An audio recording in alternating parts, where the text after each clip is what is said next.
este ciclo tem sido desenvolvido pela Associação Civil Arte e Cultura, acolhido pela Valéria, como já referi, e com agradecimento.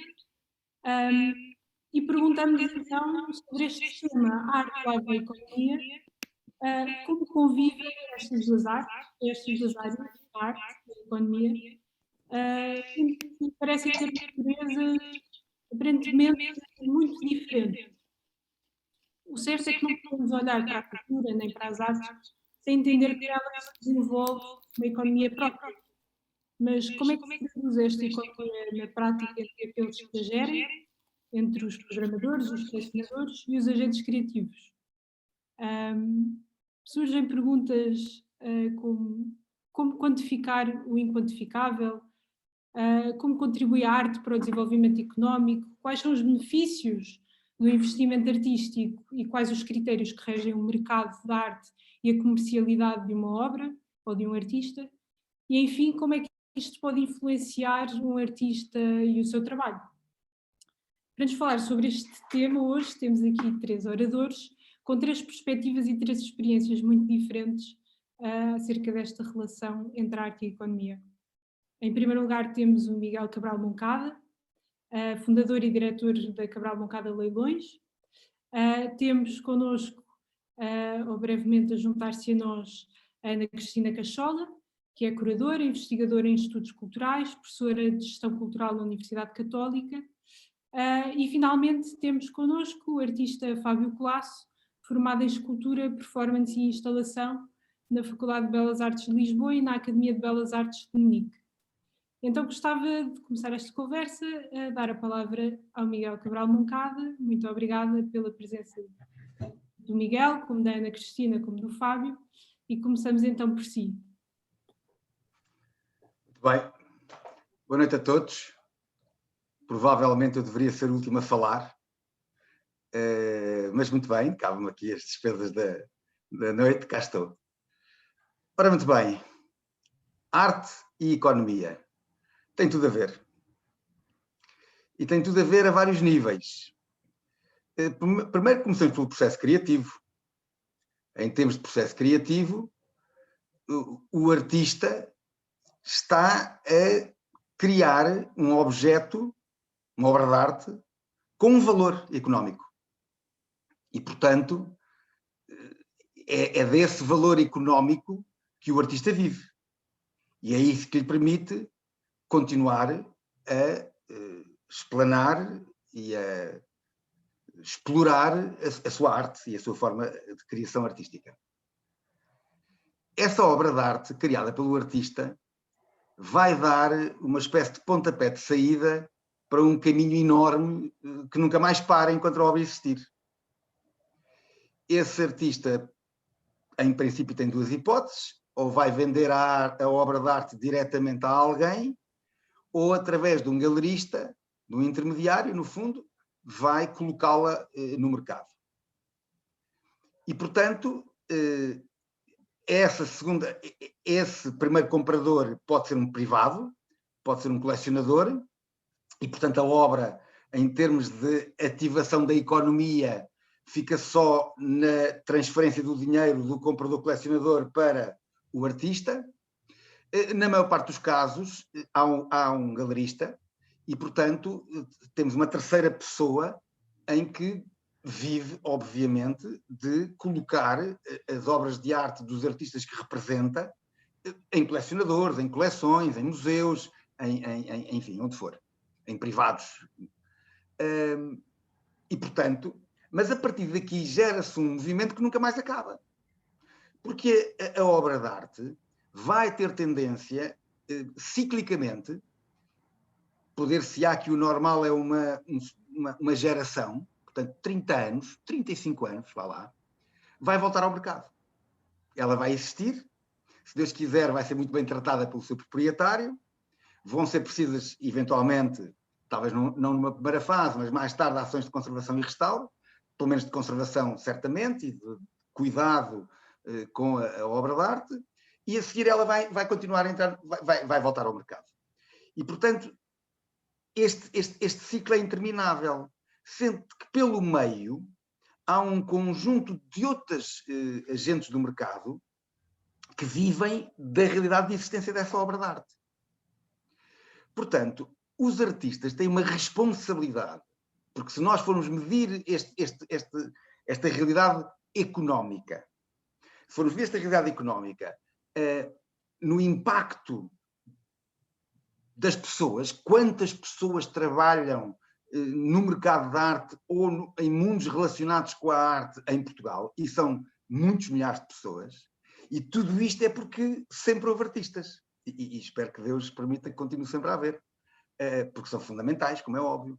Portanto, eles são o criador e geram o objeto que depois vai ser o objeto do mercado da arte e da transação, porque depois são precisos pessoas para transportar, são pessoas para iluminar, pessoas para embalar, pessoas para segurar, pessoas para peritar, pessoas para avaliar. Portanto, depois há um conjunto de outras figuras do mercado da arte e do mundo da arte, professores, investigadores e historiadores de arte para investigar.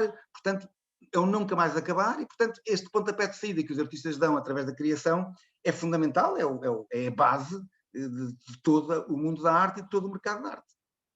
Depois, acho que é o que eu tenho para já a dizer, tenho muito mais a dizer, como devem calcular, mas acho que e depois gostei muito na introdução das coisas difíceis de avaliar, mas inavaliáveis não há. Mas depois já lá vamos. Obrigada, Miguel. Entretanto, queria só dizer uma coisa que me esqueci de dizer no início da conversa, que é, se houver aqui alguma questão, nós vamos ter um espaço para discutir, para serem colocadas perguntas no fim de todas as intervenções, e, portanto, se quiserem ir escrevendo as vossas questões aqui no chat do Zoom, nós agradecemos muito, e depois, se quiserem expor, podem expô-las. Entretanto, Miguel, peço imensa desculpa ter feito aqui este ponto, muito importante, não é? Esta ideia de que, de facto, o artista é através da obra de arte e do artista que se criam também esta multitude de trabalhos, e, no fundo, tudo a tentar cuidar daquilo que é uma obra de arte. Muito interessante esse ponto de vista, muito, muito real. Não sei se gostaria de acrescentar mais alguma coisa, ou se podemos passar à Ana Cristina Cachola. Obrigada por ser juntada a nós. Muito boa tarde. Boa tarde. Pronto, e gostava de lhe passar a palavra, saber da sua experiência como curadora, como professora de gestão cultural, como é que vê esta relação entre arte e economia, e como é que este tópico, o que é que lhe surge logo de importante?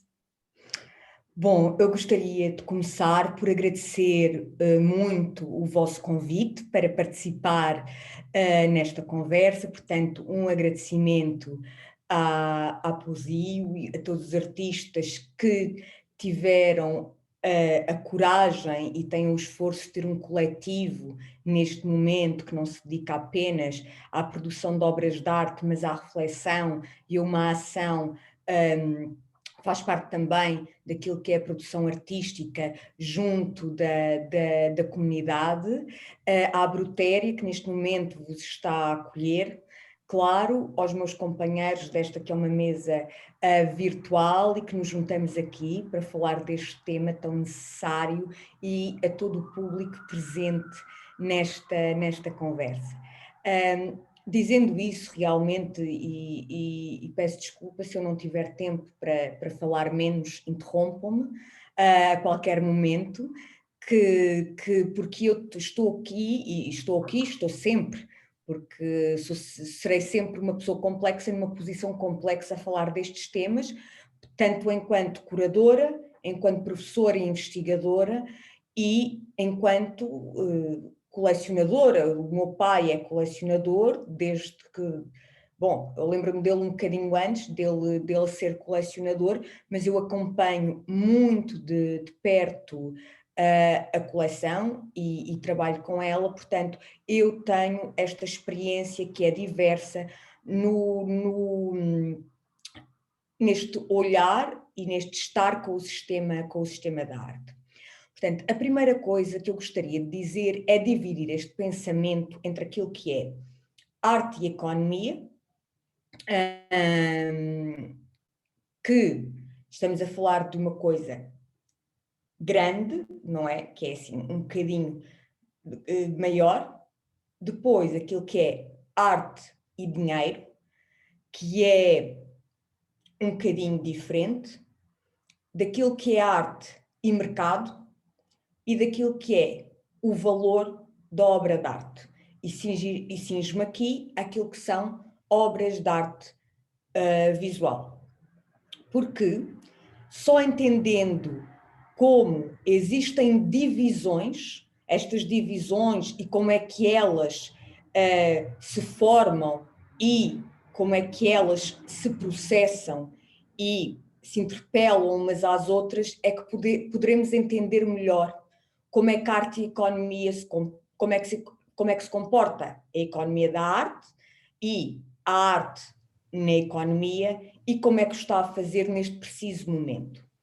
Então, vocês dizem na vossa apresentação que a arte tem um valor imaterial. Bom, eu não concordo à partida que a arte tenha um valor imaterial. Tem também um valor imaterial.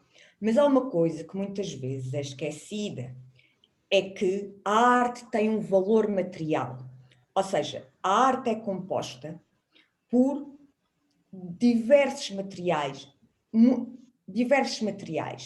E só por aqui a arte, mesmo que não estejamos a falar de compras a artistas, é preciso dinheiro para produzir arte. Sempre foi. Dinheiro ou materiais, é preciso alguma coisa para que a arte seja produzida. Portanto, tem que se pensar sempre que existe este campo de necessidade, que é uma necessidade de um material. Mesmo que este material não seja visível na apresentação da obra, falemos no caso, por exemplo, do vídeo, ou não seja, todos os materiais não estejam ali, foram necessários vários materiais para que aquela obra esteja ali. Isto nós sabemos desde praticamente o início dos tempos. Sempre foi necessária e falemos de exemplos, imagine-se, o Leonardo da Vinci, exemplos de charneira daquilo que é a história da arte. Necessitava de materiais para produzir. E sempre houve quem esteve na disposição de lhe dar esses materiais, de lhe dar dinheiro para que ele pudesse produzir aquelas obras. E quem o fazia na altura era o Estado da altura. Porque às vezes aqui as pessoas ficam muito aflitas quando se fala que o Estado tem de financiar os artistas. Isso sempre aconteceu. O Estado, na altura, não era um Estado igual ao nosso, realmente, mas era isto que acontecia. Havia um financiamento ao artista, porque muitas das obras dele eram obras que tinham características materiais que não eram obras que pudessem circular de uma forma doméstica. Outras seriam. Ainda antes, quando os artistas eram equiparados aos artesãos, nós ainda vemos hoje muitas obras de arte que tinham um valor funcional, ou outras que eram mesmo pinturas e que têm autores desconhecidos, porque durante muito tempo os artistas foram equiparados aos artesãos, a um carpinteiro, a pessoas que estavam a fazer art and crafts, artes decorativas. A partir de dada altura, que é o Leonardo da Vinci que o afirma, a arte passa a ser reconhecida como coisa mental, como uma coisa derivada do pensamento. E é aí que os artistas passam a ser reconhecidos com outro estatuto e passam a assinar as suas obras. Portanto, do valor da arte fazem parte estes materiais, faz parte o trabalho do artista e de todas as outras pessoas que muitas vezes têm que participar nessa produção, e depois faz parte aquilo que é o valor acrescentado pelo sistema da arte, porque as obras de arte são sistémicas. O reconhecimento de uma obra de arte não vem de uma intenção de alguém produzir uma obra de arte. Vem de existir um determinado sistema, com todas as perversidades que isto tem, de reconhecer uma obra de arte. Esse sistema é composto por vários atores. Podemos falar das instituições de ensino de belas artes e outras práticas artísticas. Falamos depois de colecionadores, de galeristas, de curadores, de diretores de museu e outros espaços de exibição, de casas de leilões, falamos de compradores privados de arte, de todo um circuito que veicula e reconhece aquela pessoa como artista e aquilo que essa pessoa produz enquanto obra de arte. E depois, o que determina o valor de uma obra de arte é a soma de todo este processo que tem a ver com os materiais, o trabalho, um sistema que veiculou e que tem mecanismos de atribuir valor consoante, mais ou menos perversos, não é isso que eu estou a discutir, consoante o currículo que a pessoa tem, a visibilidade que teve, qual é o crescimento desses preços, de acordo aí já com lógicas de mercado. Portanto, o valor de uma obra de arte determina-se mais ou menos assim. Depois, claro, a antiguidade, o facto do artista estar vivo ou já não estar, portanto, se pode produzir mais obras ou já não pode produzir mais obras. Pronto, todas estas coisas entram na equação. Aqui falando do valor da obra de arte. Relação do dinheiro com a arte. Outra coisa que também sempre existiu e que é muito necessário falar dela. Os artistas precisam de dinheiro. Precisam de dinheiro. Nós temos e sempre tivemos um sistema artístico que não reconhece a necessidade que os artistas têm de dinheiro. E os próprios artistas, muitas vezes, não é que reneguem, mas há uma certa dificuldade em falar de dinheiro, porque existem mecanismos, mais uma vez, perversos, ligados a certas partes deste sistema ou da maneira das suas obras serem valorizadas. Mas eles não têm problemas com dinheiro, porque eles sabem que o seu trabalho tem de ser pago. Porque realmente, muitas vezes, quando aquilo que se dá ao artista por ele fazer uma exposição é apenas ele ter a sorte ou ter o reconhecimento de ter a oportunidade de expor. Ninguém paga a renda com a oportunidade de expor. Ninguém se alimenta com a oportunidade de expor. Ninguém paga materiais com a oportunidade de expor. E muito menos alguém vai conseguir prosseguir a sua carreira com uma oportunidade de expor. Mesmo podendo beneficiar de futuras vendas ou do currículo, estamos a falar de uma coisa hipotética, de uma coisa que faz com que este acesso à exposição seja limitado a um grupo de pessoas que podem investir e sobreviver durante X tempo em que isto acontece. E aqui é uma das grandes falhas do nosso sistema. É que os artistas que têm uma atividade intermitente estão muito dependentes de uma coisa que é hipotética, que é a venda, e aqui passamos a falar do mercado, para que possam ter acesso a dinheiro.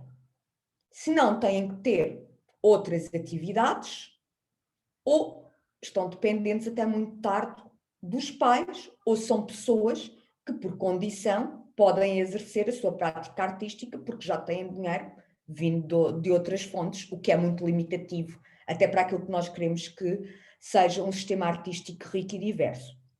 A partir daqui, temos o mercado que faz um trabalho a partir de venda em diversos circuitos de obras de arte.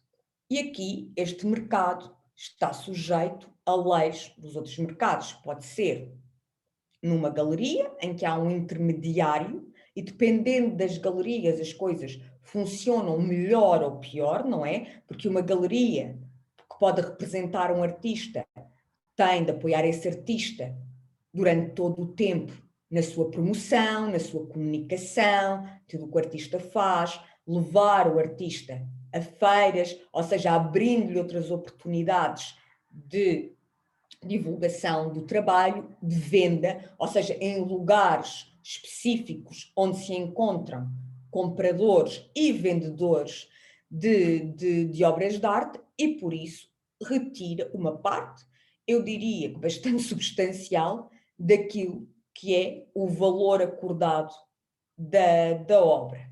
Mas vejamos, muitas vezes até esta fase o artista não recebe dinheiro nenhum, mas todas as outras pessoas que participam nestes processos recebem dinheiro, seja as pessoas que vão fazer o catering, sejam as pessoas que pintam as paredes da galeria para que a galeria esteja pronta para a exposição, toda a gente recebe dinheiro, com exceção do artista.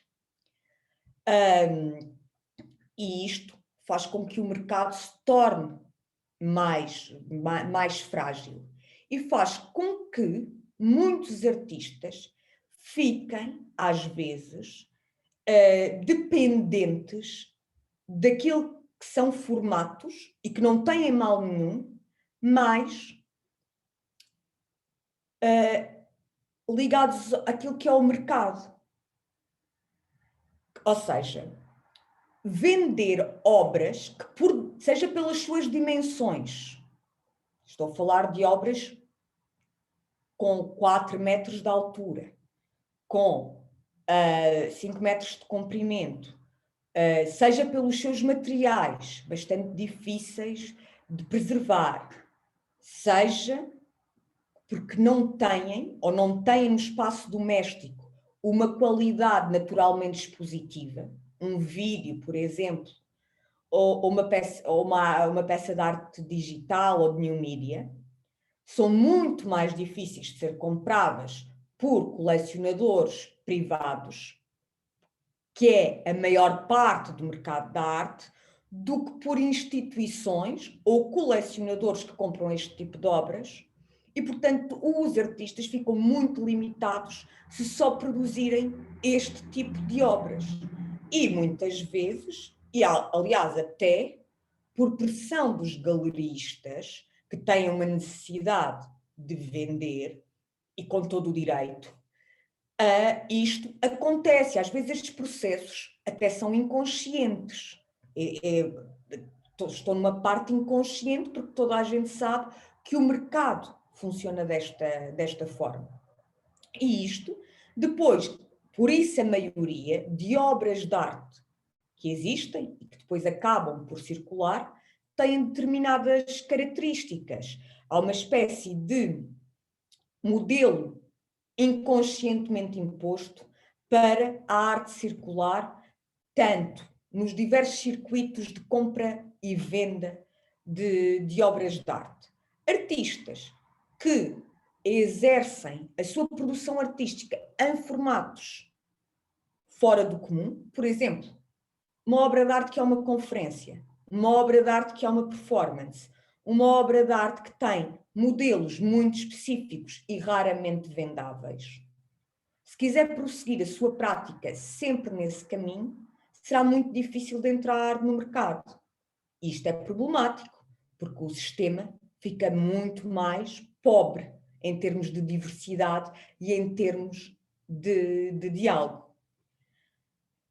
Depois, a questão económica, a questão de como é que tudo isto contribui para a economia, ou como é que a economia pode contribuir para tudo isto. Bom, eu acho que aqui a arte, sem dúvida, contribui muito para a economia.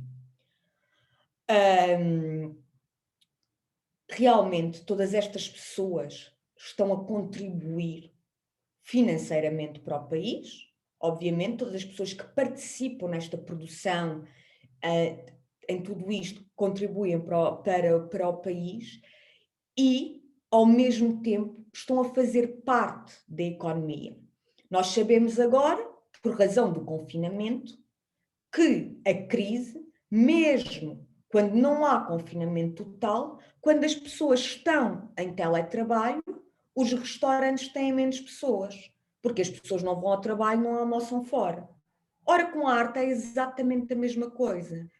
Quanto mais movimento há associado à arte, e aqui veja-se em largo espectro, desde as exposições nestes espaços que as pessoas se deslocam para ver, estamos a falar dos transportes, quer seja um táxi, um Uber ou os transportes públicos, quer o momento que as pessoas vão jantar fora ou como vão sair à noite a seguir, as pessoas que procuram, há mais exposições, há mais produção, procurando-se muitas vezes até o setor secundário, são necessários seguros, o setor terciário, estamos à procura de muitas coisas para integrar aqui, e quanto mais expandido nós temos este sistema, por exemplo, ao nível de uma cidade, quanto mais projetos temos, mais coisas a circular, nomeadamente casas de colecionadores privados que os amigos querem vir visitar, todas estas coisas. Lisboa teve este fenómeno. Pessoas a dirigirem-se a Lisboa porque queriam conhecer a cena artística de Lisboa. E isto, não sendo expressivo a larga escala, se nós juntarmos às artes visuais todos os outros fenómenos artísticos ou de criação, isto é bastante substancial. Portanto, acho que todo o cuidado daquilo que se fala deste investimento, até estatal, ou das próprias empresas a quem devemos exigir aquilo que se chama responsabilidade cultural, a par da responsabilidade ambiental e social, tem que ser uma demanda urgente na reabertura pós-pandemia. Somos dos países que menos investe em cultura e em arte, tanto ao nível corporativo como ao nível estatal, e isto tem de ser alterado, porque só assim poderemos contribuir e o vamos fazer para a economia. Obrigada, Ana. Obrigada. Isto foi de facto aqui uma intervenção muito, muito completa. Acho que eu tirei aqui muitos, muitos apontamentos. E de facto acabou também aqui com a levantar um assunto um bocadinho controverso, não é? Que é de facto como é que os artistas vivem, não é? Aquela pequena inquietude, não é? Que cada artista tem ao se confrontar não só com a avaliação do seu trabalho, mas também com as próprias exposições, com a montagem das exposições. E agora, finalmente, também a falar sobre uma relação estreita que há entre a responsabilidade tanto estatal como das empresas a investir em cultura e, de facto, o retorno, quer dizer, isso traz um retorno. E nós também vivemos numa cultura que não reconhece esse retorno e é muito bom ouvir isto e lançar-se também isto para debate. Pronto, agora muito obrigada e dirigimos agora a palavra ao Fábio Colasso. Obrigada, Fábio, por estares aqui, agora numa perspectiva de artista plástico, também com um trabalho que, como dizia Ana Cristina, há artistas que têm trabalhos que não são num formato, digamos assim, mais tradicional. O Fábio também tem um trabalho em vários formatos e, portanto, também está de ser um tema que te há de tocar pessoalmente. Pronto, deixo-te a palavra. Boa noite a todos e obrigado, antes de mais, pelo convite. Falando aqui um bocadinho do meu percurso, que eu acho que é importante contextualizar e com isso dando seguimento depois ao que eu quero. Bom, eu estudei na António Arroio e depois estudei design gráfico e depois fui para Belas Artes e entrei em escultura e fiz então a minha licenciatura. E terminei o meu ciclo de estudos com um mestrado em performance e instalação. Depois de terminar esse mestrado, ou melhor, antes de terminar esse mestrado, decidi ir para Munique através do programa Erasmus. E logo aí tive um grande choque, não é? Porque saí de Lisboa, não é? E fui para uma cidade em que, para terem uma ideia, a renda de um quarto era 2 vezes ou 3 o que se praticava cá. E foi de facto um impacto económico, não é? Na minha vida muito grande, e isso fez-me repensar muita coisa, e também foi uma das razões pela qual eu decidi começar a trabalhar sobre o valor do dinheiro, não é? O valor real e simbólico, ou real barra facial e simbólico.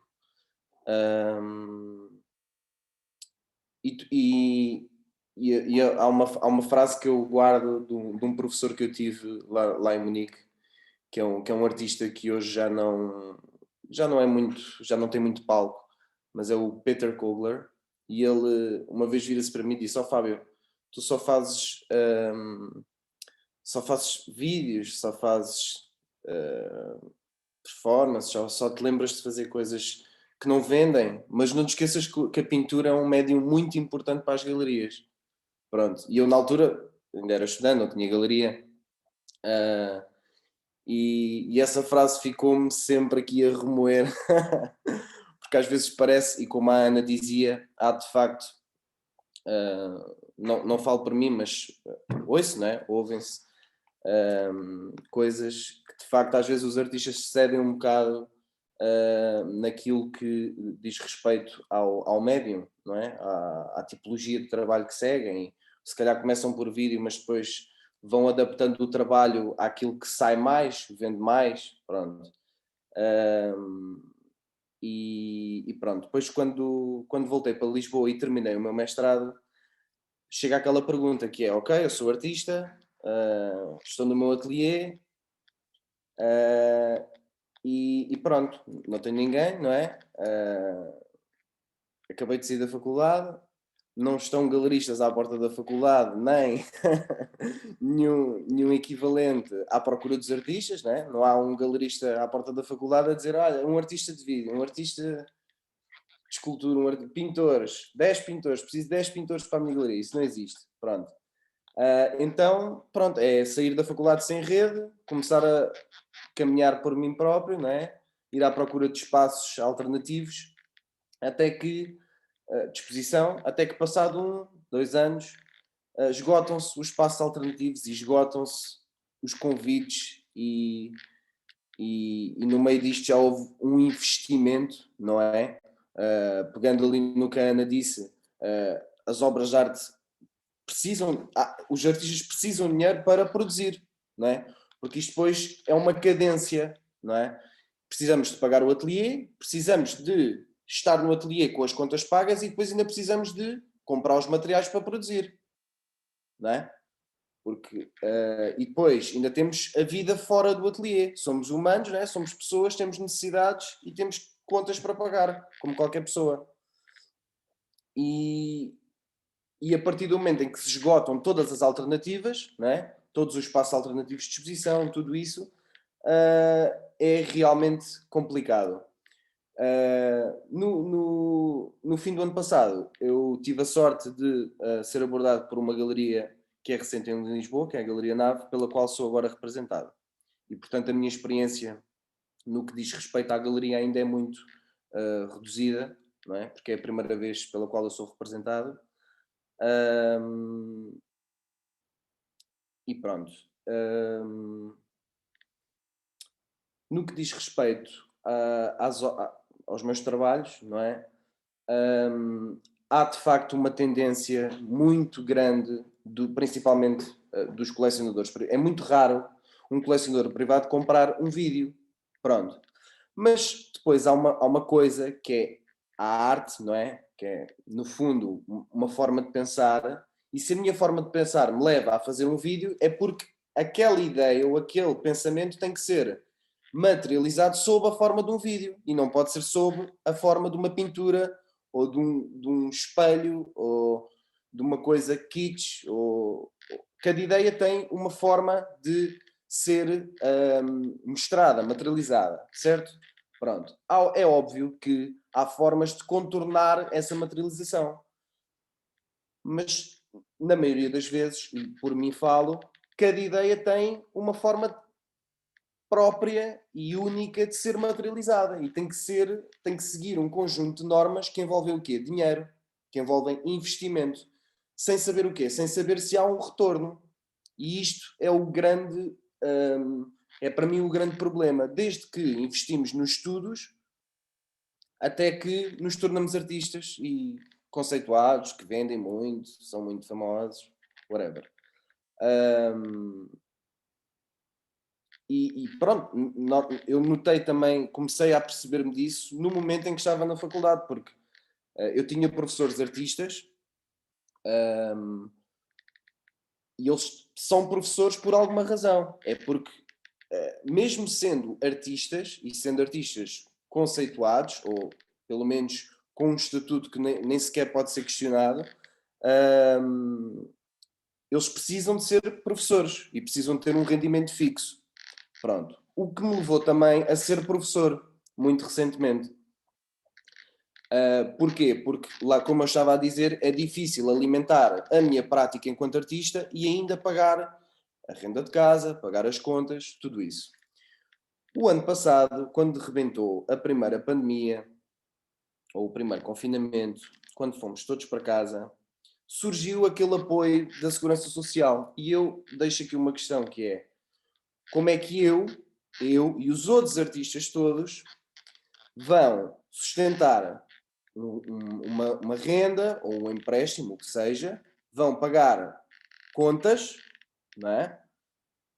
Vão sustentar a sua própria prática sem sequer ter uma galeria ou alguém que os agarre, que os ajude, não é? Isso é um grande problema. E depois, como é que esse apoio, o apoio extraordinário para trabalhadores independentes, que no fundo eu tenho atividade aberta e, portanto, tudo o que eu vendo, não é? Que não é vendido por fora, eu tenho que declarar, portanto, tenho que pagar a minha segurança social, tenho que fazer as declarações do IVA no caso de ultrapassar o montante anual e, para além disso, ter esta série de encargos.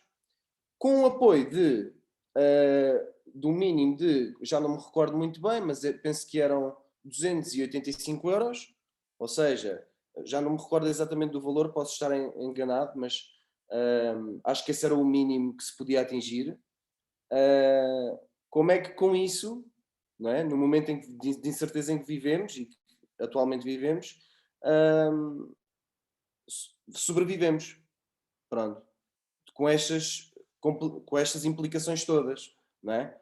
Que somos humanos, temos coisas para pagar e somos artistas, não é? Os artistas precisam de dinheiro, como a Ana começou a dizer, foi uma das primeiras frases que eu até apontei aqui que ela disse, porque isto é absolutamente essencial. E depois ainda há outra coisa, para além disso, que é uma coisa que um professor meu,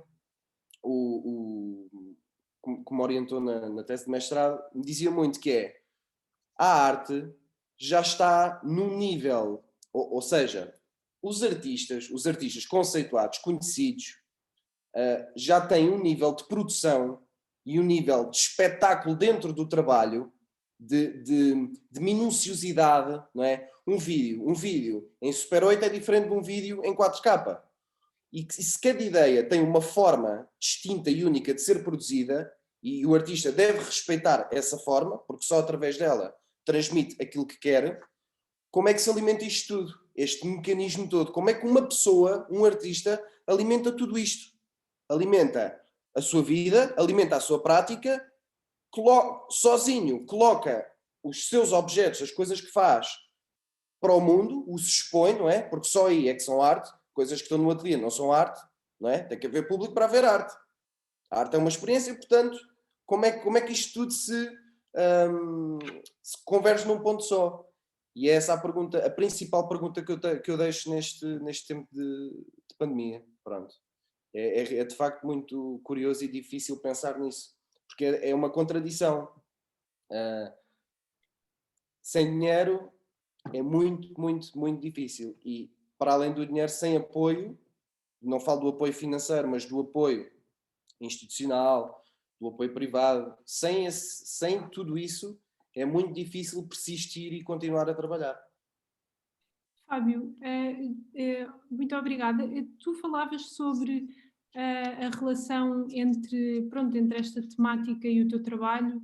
Assim, seria alguma coisa que gostarias de partilhar connosco dentro, pronto, das obras que tens produzido? Pronto, posso sim. Pronto, um dos trabalhos que eu fiz mal que cheguei a Munique e que se tornou um dos trabalhos que eu posteriormente tive como referência para a parte teórica da tese, foi um trabalho que se chama Golden Sand. Golden Sand é uma escultura muito pequena, que é um cêntimo que eu pedi que fundissem em ouro. Pronto, isto tem obviamente uma contradição assim, mas esse cêntimo era a primeira moeda que eu tinha quando cheguei à cidade de Munique. E era a moeda que eu trazia de cá, de Portugal. Então, quando eu cheguei a uma cidade em que a renda que eu pagava, tudo, um jantar, tudo valia ouro, não é? E todos os cêntimos, tudo aquilo que era mínimo, ou seja, quanto ouro pode conter um cêntimo?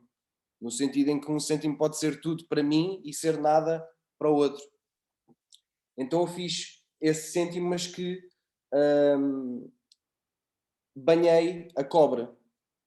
Os cêntimos convencionais são feitos de metal e depois são banhados a cobre. O que é que eu fiz? Eu fiz um cêntimo de ouro, mas que banhei a cobre e coloquei em circulação. O dinheiro tem uma propriedade que é passar fronteiras sem ser visto, ou seja, eu criei uma espécie de escultura pública que ainda hoje pode estar em circulação e que pode ultrapassar fronteiras sem ser visto e pode estar na mão de qualquer um. E era obviamente um trabalho sobre a percepção que nós temos sobre o valor simbólico do dinheiro. E esse foi um trabalho que eu fiz lá em Munique e que para mim tem um significado muito pesado, porque tinha muito que ver com a minha vida e com as necessidades que eu tinha, as necessidades económicas que eu tinha a viver naquela cidade. E o contraste de Lisboa-Munique naquela altura em que eu fui era brutal. E depois ainda havia a questão da bolsa associada ao Erasmus. Não é? Há uma bolsa associada, mas que é calculada não em função da cidade para a qual o estudante vai, mas que é uma bolsa universal. Ou seja, ir para Espanha, ou ir para Munique, ou ir para Inglaterra, é igual, é exatamente igual. Ou seja, o montante atribuído é exatamente igual, pelo menos na minha altura. E eu posso-vos dizer que esse montante nem para um mês a viver na cidade dá. A primeira coisa que eu fiz quando cheguei lá foi perceber como é que se cancelava o Erasmus. Porque era de facto irrisório o valor. E esse foi um trabalho, pronto, que me marcou muito. Muito recentemente eu fiz outra peça que apresentei na Appleton, em Alvalade, na Box, que é no piso -1 desse espaço. E foi uma peça que eu demorei cerca de um ano e alguns meses a prepará-la, a fazê-la, que foi feita com a colaboração do Banco de Portugal e que no fundo também tem uma relação com esta peça que eu fiz em 2017. Eu até posso partilhar uma fotografia, se for possível, se me derem a autorização, não sei quem é que está aqui. O Martim. Já podes. Já? Ok. Só um momento.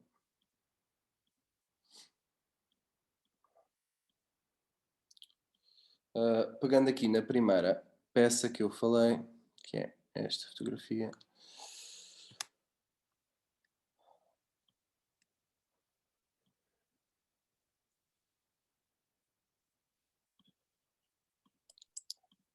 Pronto, este era o trabalho que eu há pouco falava. Isto é uma fotografia que documenta exatamente a ação que eu fiz, que foi banhar um cêntimo a ouro e colocá-lo em circulação.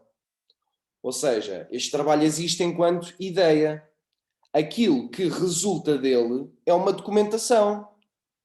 Esta documentação em si traz, há pouco uma Ana dizia, os artistas têm uma forma de fazer as coisas, não é?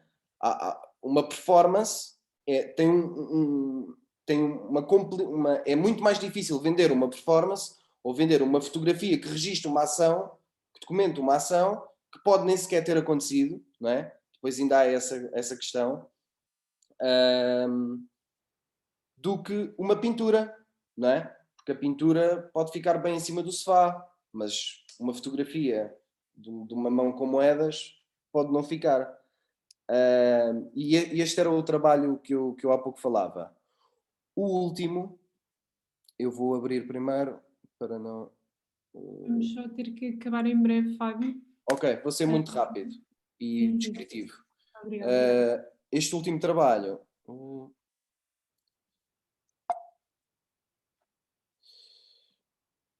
Ele tem esta constituição, uma espécie de montanha que é constituída por 1 milhão de euros triturados. Estas notas que aqui estão, que compõem este monte, elas já estiveram em circulação, ou seja, já têm tempo, constituem tempo. E eu pedi ao Banco de Portugal precisamente que triturasse 1 milhão, que é uma quantia popularmente ambicionada, e criei esta espécie de pilha que, quando o público se aproxima, se apercebe que é dinheiro triturado. Pronto. E com isto termino, e deixando aquela pergunta de há pouco que eu volto a referir, que é como é que um artista sobrevive dentro destes termos. Muito obrigada, Fábio. E a acabar também esta tua intervenção em grande, podermos ver também os teus trabalhos. É muito bom e ver esta ligação em que o próprio tema e as próprias preocupações são apropriadas pelo trabalho. Gostava de relembrar a todos que as dúvidas que tiverem podem deixar no chat ou podem partilhar connosco, mas antes disso gostava aqui de direcionar ainda a palavra ao Miguel Cabral Moncada, que disse no princípio da conversa que teria gostado de ser o último a falar, e de certo que também surgiram aqui temas que têm um bocadinho a ver com o seu trabalho.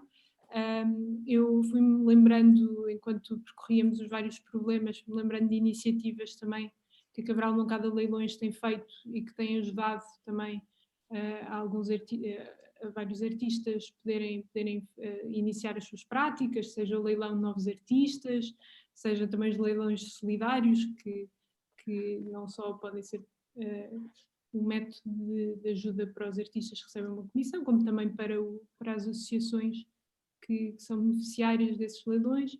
Mas não sei o que é que para si também lhe suscitou aqui alguma curiosidade, e assim, se gostaria de comentar. Claro que sim. Foram ditas coisas muito interessantes e coisas bastante importantes.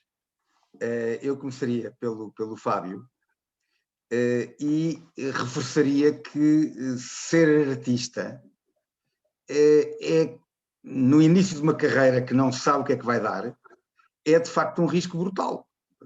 Temos clara consciência disso. E que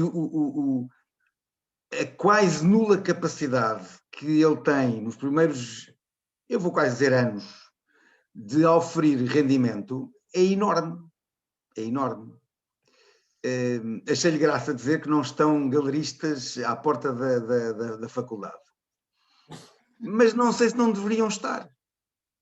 Não é provavelmente à porta da faculdade, mas eu não sei responder, mas porque não sei o que é que se passa, mas não sei se existe alguma entrosamento ou alguma ligação entre o mundo das galerias, que tem um papel fundamental e incontornável de descobrir novos talentos, novos artistas, dar-lhes condições para eles poderem expor a sua arte, financiando-os concretamente, e depois promovendo-os e começando a colocá-los junto dos colecionadores, das instituições, por aí fora, e isso é um trabalho insubstituível, mais ninguém pode fazer isso, porque é um trabalho complicadíssimo, é um trabalho que é necessário um conhecimento, uma sensibilidade, uma perspicácia, que não está de todo, e uma prática e tudo isso, que não está de todo ao alcance de qualquer pessoa, e portanto isso não há qualquer dúvida, mas eu não sei qual é a relação que existe entre as instituições de ensino e que, portanto, formam artistas, e depois a sua relação com aqueles que podem pegar neles, não pegarão em todos, pegarão naqueles, cada um pegará naqueles que achar que têm potencialidades, para os desenvolver. Não sei muito bem como é que isso se passa.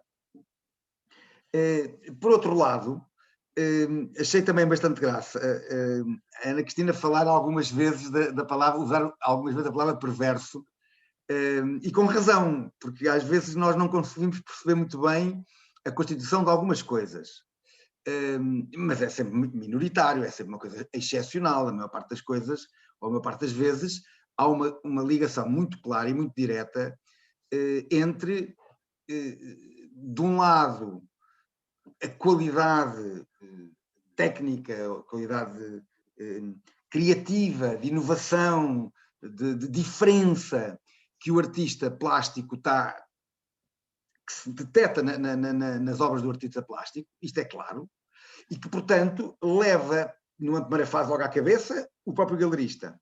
E depois, os seus clientes, a quem ele explica, com melhor conhecimento do que ninguém, quais são as específicas virtualidades que aquele artista tem por comparação com outros da mesma temática, seja o que for, seja um escultor, um pintor, ou outro tipo de performance completamente diferentes, que reconheço são muito mais complicadas de comercializar, também posso dizer alguma coisa sobre isso, e do outro lado está, dizia eu, que claramente pressupõe uma hipótese de crescimento e de evolução daquele artista e de tornar-se notado, e se Deus quiser até notável, depois mais tarde, e do outro lado está o primitivo comprador, uma instituição, um colecionador, em princípio será uma dessas duas figuras, que também sente a obra daquele artista, seja qual for a sua manifestação, também percebe aquilo que o galerista lhe transmite e acredita que aquele artista, numa primeira fase, faz sentido estar na sua coleção, e sempre com uma pontinha de esperança, quiçá, que aquela obra se valorize, e se valorize muito, porque também sabemos que em alguns casos aconteceu isso, em Portugal infelizmente não tanto, mas lá fora temos alguns exemplos muito claros. Portanto, temos aqui uma lógica que depois vai condicionar o valor, como é óbvio. Vai condicionar o valor, há uma relação direta no valor das obras de arte, sejam de antigas, modernas ou contemporâneas, com a sua importância e a sua qualidade histórico-cultural e artística, isto é inegável. Quanto mais importância tiver uma obra de arte do ponto de vista histórico-cultural e do ponto de vista artístico, tendencialmente valerá mais, claro. E, portanto, este jogo e esta noção que há da obra em si e das potencialidades que a obra pode vir a ter, no caso da arte contemporânea, que é o que estamos aqui a tratar, e de jovens artistas, que é o que temos aqui à nossa frente a ver também, é o que vai determinar depois o valor, e o sucesso nos primeiros anos vai condicionar, se Deus quiser no bom sentido, a evolução do valor, até porque depois atrás vêm outros fenómenos, atrás vem a crítica, atrás vêm os convites para exposições, provavelmente coletivas na primeira fase, eventualmente depois mais tarde, e por vezes não muito mais tarde, individuais. Portanto, isso depois tudo começa a gerar encomendas. A encomenda é muito importante a encomenda, e muito dos artistas a encomenda é vital. Aliás, a encomenda foi sempre vital. Eu tenho uma pergunta altamente, não é uma pergunta, é uma frase que eu costumo usar para espicaçar as audiências, que é: o que é que teria sido da Gioconda pintura sem o Giocondo? e portanto eu posso estar aqui 10 minutos a falar sobre este fenómeno e nunca tocar no nome do artista. Portanto, o encomendante é uma figura importantíssima, e nós sabemos que em Portugal há razoavelmente poucos encomendantes, e gostava de acabar com a maneira como também a Ana Cristina acabou, em que estou completamente de acordo com ela. Nós já temos, não é? Tem que haver uma noção clara de que o mercado da arte e o mundo da arte e a produção artística são rentáveis, têm retorno, são passíveis de investimento ao nível público. Isto é muito claro. E ainda por cima, num país como nós, que tivemos, agora não neste último ano, mas tivemos a sorte na última década de ter crescido da maneira como cresceu em termos do turismo e do que isso também movimentou internamente a procura. E os números são fantásticos, foram fantásticos na última década, o que se cresceu na última década é extraordinário, e não continuar este balanço é um erro grave, e o Estado, não é só o Estado, não é só o Governo, há muito mais para lá do Governo, as instituições, mesmo instituições privadas, fundações, mas mesmo privados, não têm que ter a noção clara de que promover a arte é promover muita coisa. É promover emprego, é promover riqueza, mas também é promover beleza, cultura, melhor nível e melhor qualidade de vida. Tudo isso, melhor saúde. Portanto, tudo isso depois sai muito mais barato ao Estado. E não há essa consciência. Ou há pouca essa consciência. Aliás, eu acho que há pouca cultura artística na esmagadora maioria dos decisores políticos. E nós temos uma característica na decisão política dramática, que é, à medida que vai subindo o grau de decisor político, ele percebe menos de cultura e de arte. Ele percebe de política. E, portanto, os bons, que são, quem sabe, estão na base da pirâmide, e depois cá em cima, cada vez é pior, pior, pior, até chegar à nulidade. Em alguns casos, em Portugal chegou-se a mesma nulidade, quer em termos de primeiros-ministros, quer em termos de presidentes de república, sem ter que nomear ninguém, não precisa nomear ninguém, todos sabem. Portanto, isto é uma realidade. Tivemos há 1 ano e meio, há 2 anos, um anúncio bombástico do Sr. Presidente, do Sr. Primeiro-Ministro em São Bento, com o José de Guimarães e já mais não sei com quem, dizendo que o Estado ia investir 3 milhões de euros por ano em aquisição de obras de arte contemporâneas, de artistas contemporâneos, obras de arte, portanto, acabadas de fazer, vamos chamar-lhes assim. Cumpriu-se. Eu nunca ouvi falar de nada. Alguém sabe-me dizer, nem que seja com a cabeça, sim, sei, houve alguém que vendeu. Não sei. Mas 3 milhões de euros por ano não é muito, nem salva a situação, mas é alguma coisa. E pode ser que arraste outras, porque aqui depois há sinais que também têm que ser dados. As políticas dos governos, vem lá a bazuca, vem alguma coisa para a criação artística? Eu penso que não. Portanto, isso são tudo coisas muito, muito, muito importantes e que não sei se não nos temos que mexer melhor explicando a importância deste setor. É um setor que há uns anos largos foi feito um trabalho para o Estado, aliás, para o Estado, precisamente sobre o estudo de todo o setor criativo em Portugal. Eu participei nesse estudo.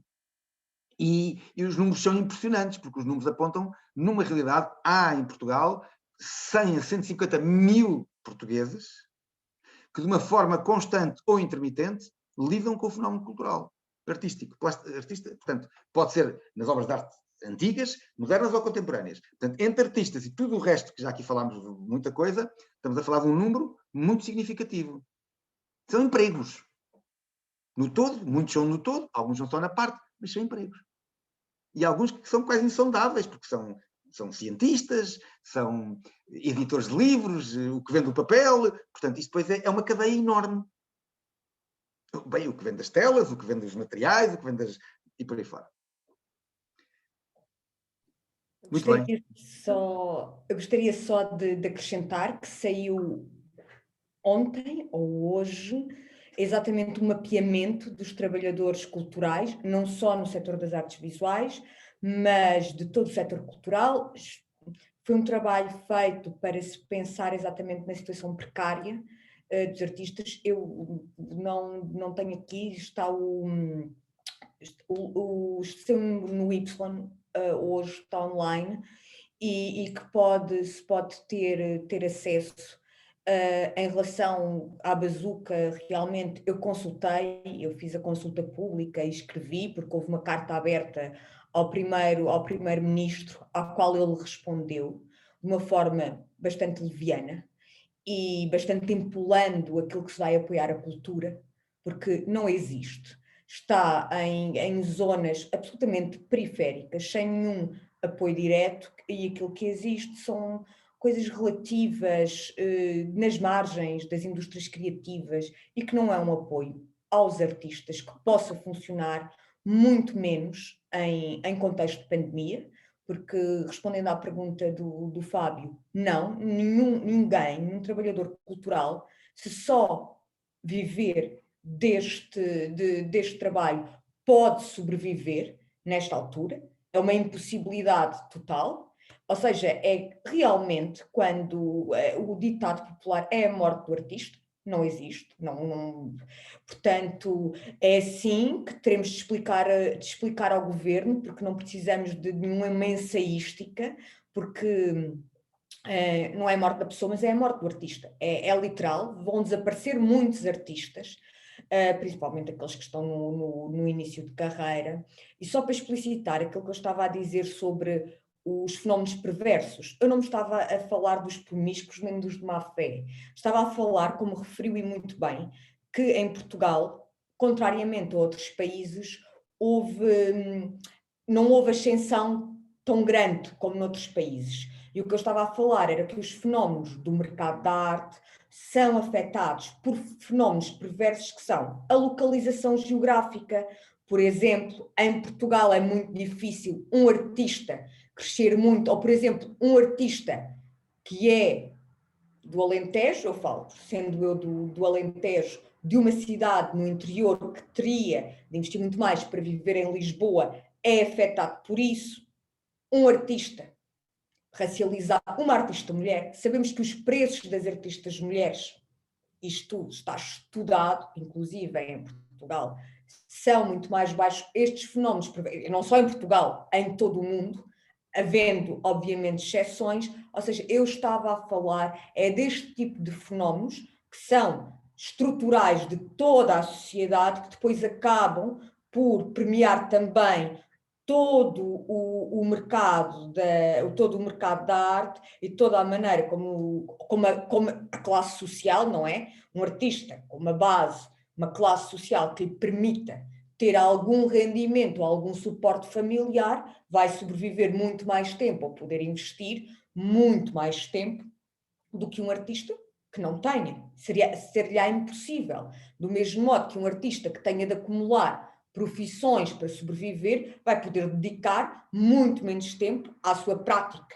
E isso vai prejudicar a sua prática. Pronto, os fenómenos perversos que eu me estava a referir são estes que nos afetam a todos, porque todos vivemos em Portugal, tivemos os últimos anos de alguma coisa que foi acontecendo, uma internacionalização, principalmente porque começaram a ter pessoas a visitar Portugal e houve algum movimento muito à conta de Lisboa ter estado na moda e de repente agora o setor ainda era tão frágil, porque tudo isto foi feito à custa de toda esta make-up da vida de pessoas, de tudo, que numa altura de crise total, económica, em que o Estado tem um papel preponderante, como o Estado não existe enquanto um pilar para a atividade artística, tudo isto se desmorona. Muito obrigada, Ana Cristina, e obrigada, Miguel, pelas vossas intervenções e por criarem já este espaço de conversa tão bom. E agora abrimos as portas às perguntas. Já sei que já há perguntas no chat que o Martim poderá ler. Se, entretanto, alguma das pessoas que enviou as perguntas quiser expô-la aqui, pronto,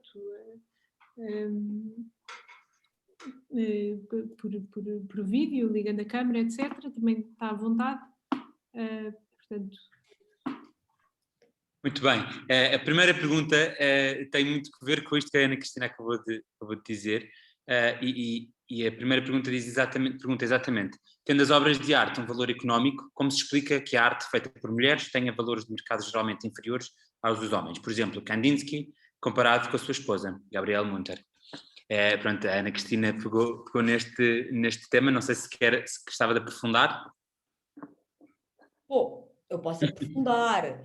É uma coisa da qual eu falo há bastante tempo, que tem sido muito, muito estudada. Bom, é a estrutura. Nós, neste momento, já se discute há muito tempo a desigualdade salarial.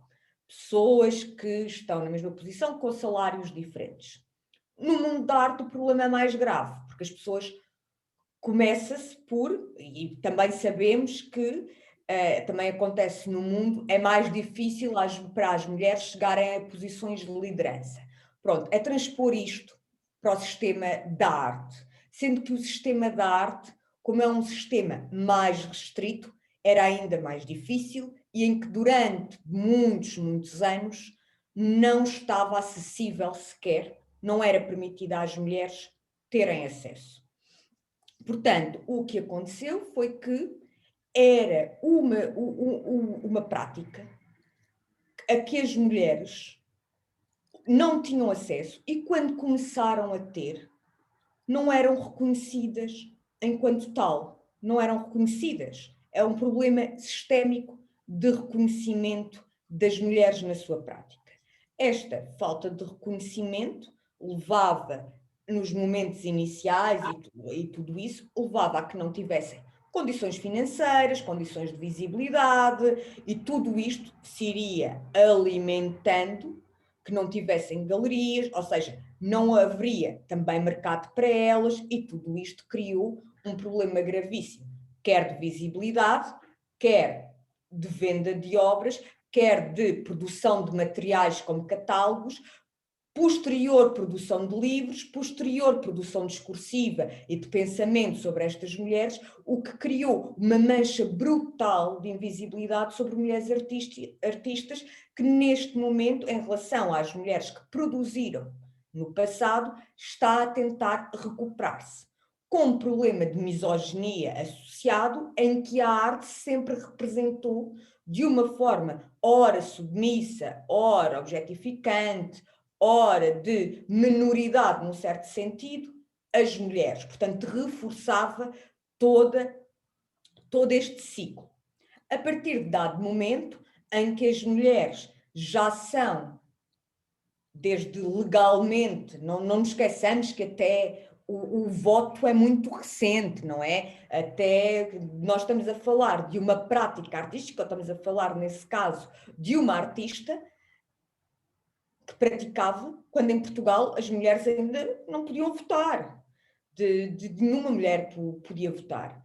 Portanto, aquilo que acontece, e que as mulheres tinham que estar a lutar por determinados direitos, não podendo, ou seja, não sendo prioridade falar sobre esse assunto. A partir do momento em que as mulheres se inscrevem no sistema da arte e começam a lutar ou a falar e a exigir determinada visibilidade, e falamos, claro que houve anteriores que já falavam disto, várias anteriormente, mas de uma maneira mais incisiva, nos anos 60 e 70, há uma grande resistência a esta mudança, e aí já havia todo um mainstream de preços mais altos associados aos votos, aos homens e às pessoas que escreviam sobre os homens. E depois é muito mais fácil, porque é sistémico. O que acontece é que um homem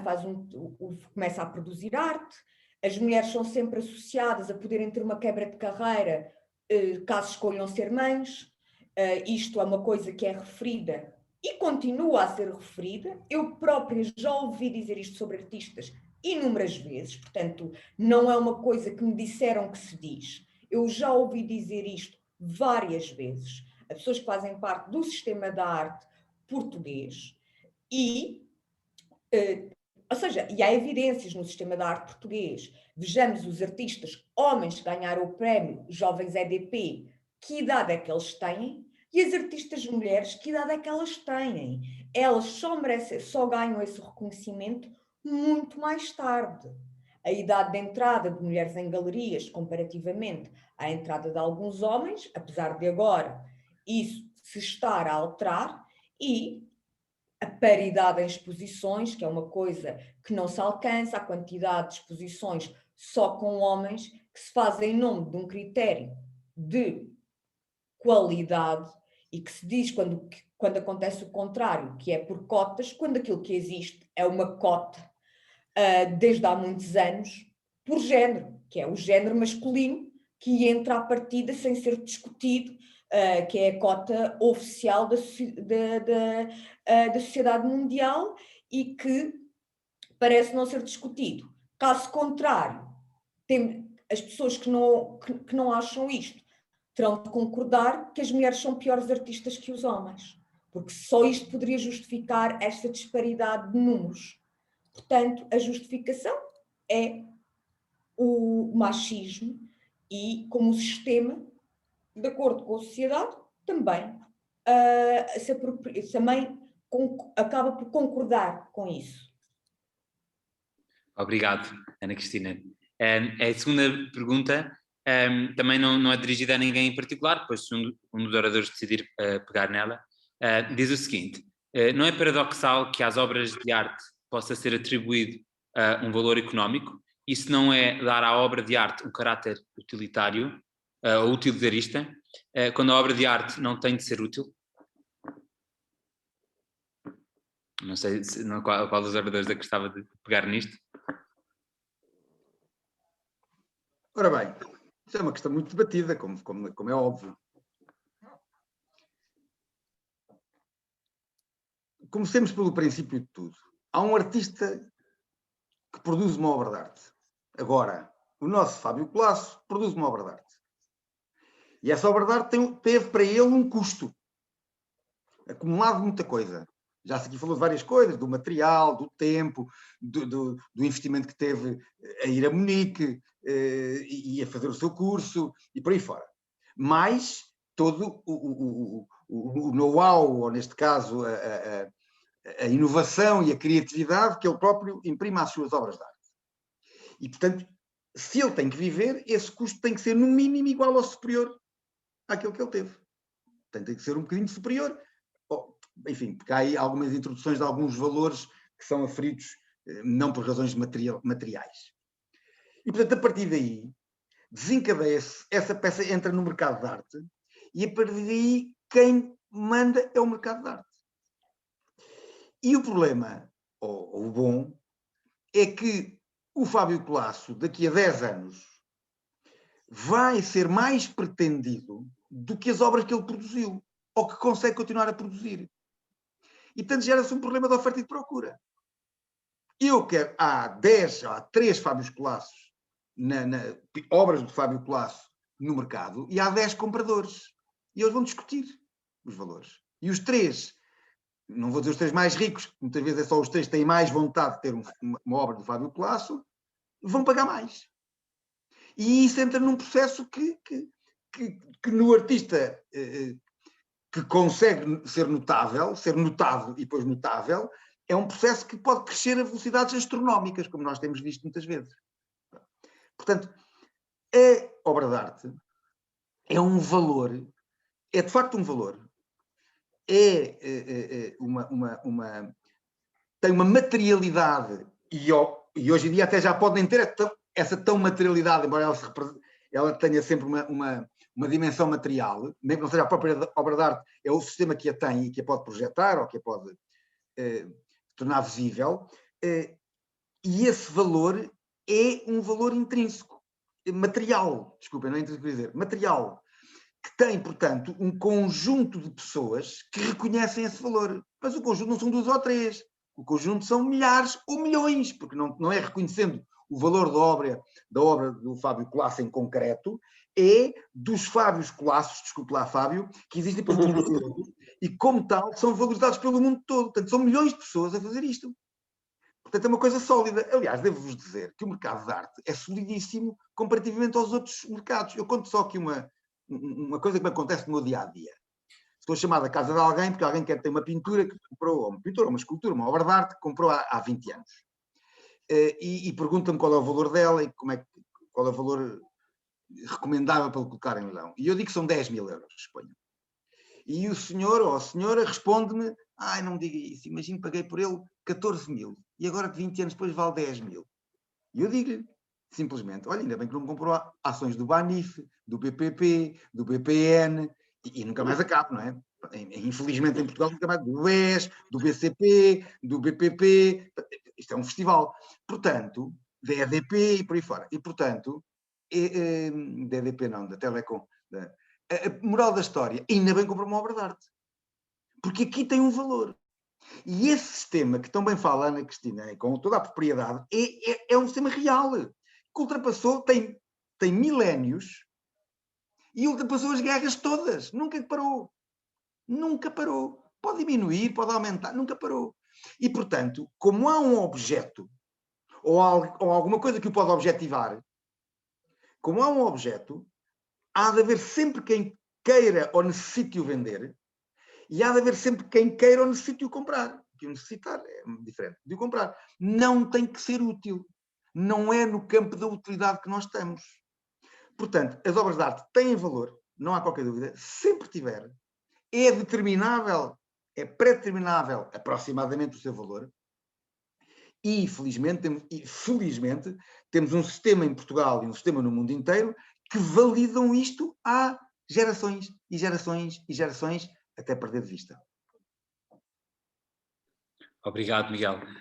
Não sei se mais um dos oradores quer acrescentar ou se passamos à seguinte questão.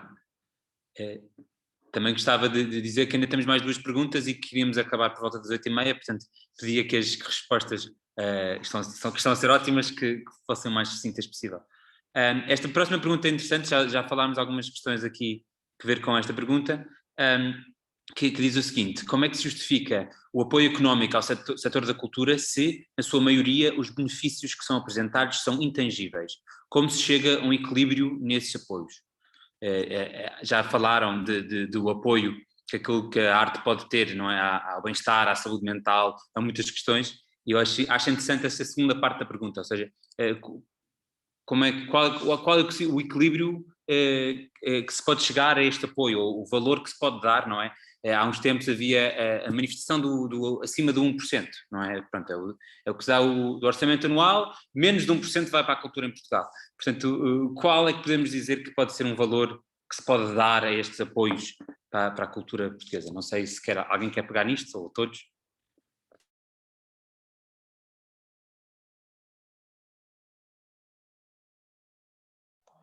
Eu acho que o Fábio devia avançar-se para... Desculpe lá.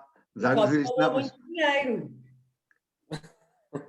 Desculpa, És o homem do dinheiro. Não, a pergunta... eu perdi-me um bocadinho na pergunta. Podes repetir? Posso, claro. Diz, como é que se justifica o apoio económico ao setor da cultura se, na sua maioria, os benefícios que são apresentados são intangíveis ou inqualificáveis? Como se chega a um equilíbrio nesses apoios? Então, pois, isso era precisamente o que eu referi há pouco, que era, por exemplo, uma pessoa que não tenha atividade aberta, nem aquele apoio incrédulo, aquele apoio irrisório que fizeram, pode beneficiar dele. Portanto, tem de haver também, no meu entendimento, uma revisão daquilo que são as pessoas que devem ser beneficiadas ou não é? Tem que haver uma revisão nas características que definem a atribuição do apoio ou não. Porque de outra forma, volta atrás, torna-se que isso só implica que seja tudo mais difícil, falo por mim, para os artistas, não é? Continuar a trabalhar e sustentar tudo. Portanto, é isso. Acho que deve haver uma revisão nas regras que qualificam a atribuição desse apoio. Só uma chega muito rápida. eu vejo isto num prisma, olhando agora de outro prisma, é um investimento. Os apoios são investimentos. Eu comecei a nossa conversa por dizer que a produção do artista é o pontapé de saída de uma cadeia que não acaba, porque daqui a 100 anos já cá não está nenhum de nós, se Deus quiser, e continua a obra a ser transacionada e a criar riqueza. É que a riqueza não tem que ser criada no momento. Quando eu planto um sobreiro, parece que só vou recolher a primeira cortiça daqui a não sei quanto tempo. Portanto, é um investimento. E enquanto não for considerado como investimento, e não é só um investimento económico, claro que também é um investimento económico, mas é mais do que um investimento económico. Eu acho que a Ana Cristina explicou isso muito bem. É mais do que um investimento económico. Posso dizer só uma coisa, Miguel? Mas o que o Fábio disse é que agora foi lançado um apoio pelo Estado de 400 e tal euros para dar aos artistas. É inacreditável se há artistas que não estão a vender há 3 ou 6 meses e por isso fecham a atividade para não gastar dinheiro na segurança social, na segurança social, que não possam usufruir destes 400 e tal euros, é que não estamos a falar de 4.000 e tal euros, estamos a falar de 400 e tal euros, porque não têm a atividade aberta. Eu acho que isto é surreal, quer dizer, é mesmo estrangulamento, não é? Porque isto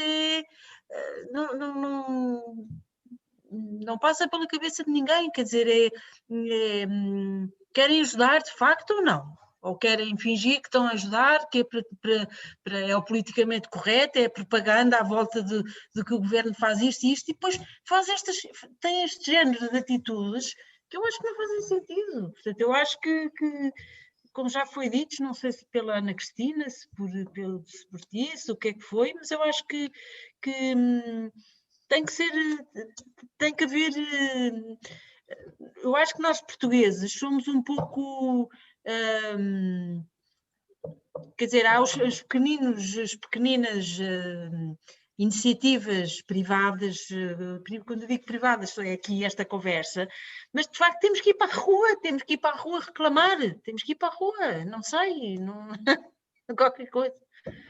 Mas pronto, era só para fazer uma ressalva, explicar aquilo do Fábio, porque esta coisa concreta agora, que passou-se há 15 dias, ou o que é que foi, este subsídio, e provavelmente muitos dos artistas não vão poder usufruir dessa esmola, desses 400 euros. Pronto. E acho que é muito bom saber, não é tristíssimo, mas é importante saber que há pessoas a passar fome. Há grupos a organizarem-se para tratar de cabazes de comida. Isto é uma realidade para pessoas do setor cultural. Não estamos a falar aqui de um problema ou outro, pessoas que têm famílias, pessoas que estão a precisar de ajuda alimentar. Ou seja, o problema é mesmo muito grave. Já chegou aos bens vitais, àquilo que é absolutamente essencial para viver. E se chegou a esse ponto, na minha opinião, volto àquilo que disse, que eu acho que tem de haver uma revisão profunda, não superficial, não é fazer um apoio de desproteção social.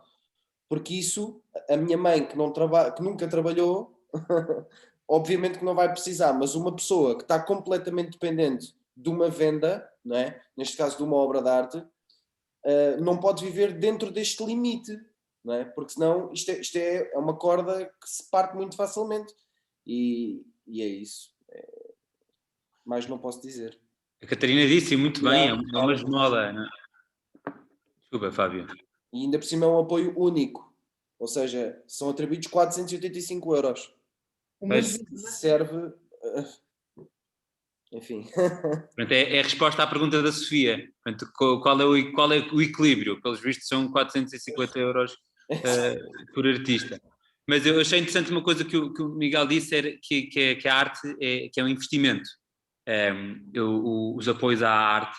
E também falaram todos muito das artes visuais, não é? Portanto, da obra de arte enquanto escultura, enquanto pintura, que um colecionador pode comprar ou investir para a sua coleção. E o Fábio estava a dizer, pronto, mas ninguém compra um vídeo, é muito difícil vender um vídeo. Portanto, eu sou do teatro e também sinto isso, portanto, é muito difícil, invistam neste espetáculo, que acontece e depois já não há, portanto, nenhum colecionador, mas eu comprei este espetáculo, eu tenho na minha coleção este espetáculo. É mais difícil de vender o meu peixe ou o peixe do Fábio, do que quanto às performances ou vídeos do que com quadro. Eu também achei interessante.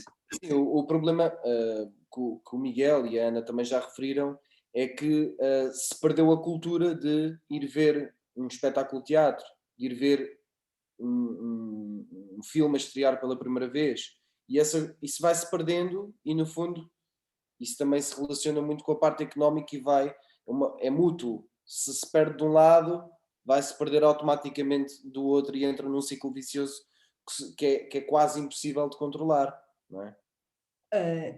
Nós na coleção, e isto não é aqui fazer uma mera coleção, é só para... É uma referência, e sendo a coleção pública, sempre foi muito óbvio, nós temos cerca de 60 ou 70 vídeos na coleção. Nós temos, inclusive, performances na coleção. Não muitas, muito poucas. Serão 2. Acho que são 2 performances que temos na coleção, mas a coleção tem um cariz muito institucional. Sempre foi feita com este cariz muito, muito institucional, e por isso está aberta ao público há muito tempo. Mas a verdade é que comprar vídeo e mostrar que o vídeo pode fazer parte, é muito importante que cada um de nós, quando faz alguma coisa, o diga, porque a verdade, e não querendo aqui dizer, foi um grande exemplo, não, mas é verdade que colecionadores privados perguntaram muitas vezes ao meu pai e a mim porque é que nós compramos vídeo, e se compramos, e começaram a comprar. Pode ser residual, mas é importante. O nosso país não é grande. Eu fiz questão de, durante todo o confinamento, todo este período, comprar bilhetes para os espetáculos de teatro online e vê-los, e dizer a todos os meus amigos, partilhar, sou uma privilegiada, tenho dinheiro para fazer isso, posso fazer isso. É o apoio que eu acho que é o mínimo. Oferecer presentes de aniversário, de Natal, de fazer estas coisas. Claro que aquilo que a ministra disse foi um disparate. É o Estado que tem a responsabilidade, mas eu podendo, vou fazer isto, vou tentar que seja o mínimo possível, e até oferecer a pessoas para que possam criar hábitos para o futuro. E eu acho que todos nós aqui, claro que a responsabilidade é estatal, a responsabilidade é de todos, mas acho que nós todos podemos fazer sempre um bocadinho ao falar destas coisas, e a não deixarmos que isto passe, e a mostrar. Os bilhetes estão a 3 euros. Se houver um aniversário, se houver alguma coisa, ofereçam bilhetes para o teatro, não sei. Acho que é importante fazermos sempre alguma coisa, todos os dias. Obrigado, Ana Cristina. Por acaso, a última pergunta que tínhamos aqui, e se nos permitirem passarmos aqui 5 ou 10 minutos do tempo, queria tocar nesta última pergunta, que de certa maneira tivemos a debatê-la agora mesmo. A pergunta diz, por que não temos procura neste setor para fazer face à oferta? Será falta de interesse ou falta de oportunidades de acesso a essas atividades? Eu acho que, como o Fábio disse agora mesmo, já não há a cultura de ir ao cinema ou ir ao teatro. De certa maneira, o acesso, como diz a pergunta. Não sei se algum dos oradores quer pegar nisto. Pego com facilidade. Eu acho que o Fábio tem toda a razão, mas a razão não é só a cultura, perdeu-se em parte porque há outras solicitações. E, portanto, ao haver outras solicitações, nós temos muito mais ofertas de muitas outras coisas, e, sobretudo, temos ofertas muito cómodas porque estão à nossa frente em casa sem nós termos que sair. E, portanto, isso é um problema. Eu queria tocar aqui num assunto que a Ana Cristina tocou resvalando, mas que é extremamente importante, que é o papel dos colecionadores, o fundamental papel dos colecionadores. Os colecionadores são opinion makers, são fazedores de opinião. E o colecionismo pega-se. Não é como o Covid, pega-se no bom sentido. Portanto, os colecionadores têm sido ao longo da história, e continuam a ser em 2021, responsáveis por novos colecionadores. E mesmo que não seja por novos colecionadores, por novas áreas de interesse em colecionadores antigos. E aquilo que a Ana Cristina disse é completamente verdade. com certeza que é completamente verdade, porque é a experiência dela, mas eu conheço noutras experiências o papel importantíssimo, determinante que os colecionadores têm, e não só, mas para os colecionadores estamos aqui a falar, e portanto isso é incontornável. E se calhar, aquilo que acabou aqui de ser dito, também é uma forma de influenciarmos, logo à cabeça a nós próprios, porque eu nunca me tinha lembrado de comprar, dar um bilhete de teatro de presente de anos, portanto já cativou o primeiro, e daqui eu agora vou chegar a casa e vou cativar a segunda, e depois vamos cativar mais. São opinion makers, portanto é uma pessoa que eu reconheço, a quem reconheço capacidade, nesse caso a Ana Cristina Cachola, e portanto que me diz não, faz todo sentido. Mas é muito importante, os colecionadores são muito importantes mesmo, falam uns com os outros, as pessoas vão ver, e todos nós, neste caso, podemos fazer alguma coisa e vamos ajudar muita gente se fizermos. Muito obrigada. Penso que fechamos assim esta conversa com muita vontade de continuar. Eu, pelo menos, só me surgem aqui cada vez mais perguntas e gostava muito de continuar esta conversa, mas pronto, penso que damos hoje por terminado e agradecemos muito ao Miguel Cabral Moncada, à Ana Cristina Cachola, ao Fábio Colasso por terem vindo a esta conversa e por nos terem mostrado temas tão importantes e que nos dizem muito e nos quais muitos de nós vivemos, e há muitas partes polémicas que eu acho que agora também colhemos alguma energia para também questionar e intervir. É um bocadinho a ideia que foi dita durante esta conversa, que foi, claro que há sempre agentes que estão responsáveis por mais do que nós próprios, não é? Quer dizer, nós podemos sempre responsabilizar outros e certamente o Estado, certamente empresas terão e têm responsabilidades muito grandes na manutenção da cultura do nosso país, mas também saímos daqui motivados, não é? Quer dizer, todos nós também somos elementos fundamentais, sejam os colecionadores, sejam só apenas as pessoas que visitam, neste caso, agora nesta altura, muitas exposições online, também as próprias organizações vão arranjando maneiras criativas, não fosse isto um setor criativo, vão arranjando cada vez mais maneiras criativas de facilitar o acesso à cultura e, portanto, também está no nosso papel, nem que seja meter um like no Instagram ou no Facebook a um evento, nem que seja atender, todas estas coisas são importantíssimas e se não começarem dentro dos núcleos criativos, quer dizer, não vai pegar fora, não é? Se não começa das pessoas cujos hábitos já têm cultura integrada, então nos outros que não têm acesso a ela ou que não têm tanto interesse imediato, então aí não vai pegar de certeza. Mas pronto, então queria agradecer também à Brutério, ao Padre Francisco, e desejo a todos uma boa noite e espero, talvez dou a palavra ao Padre Francisco para desejar aqui as boas noites. Reforço só o agradecimento em nome da Brutério, foi muito bom seguir esta conversa. Teremos ainda pelo menos mais uma marcada com o Posil e enfim, espero que possamos voltar a ver nessa altura. Obrigado a Ana, Miguel e Fábio e ao Posil pela organização.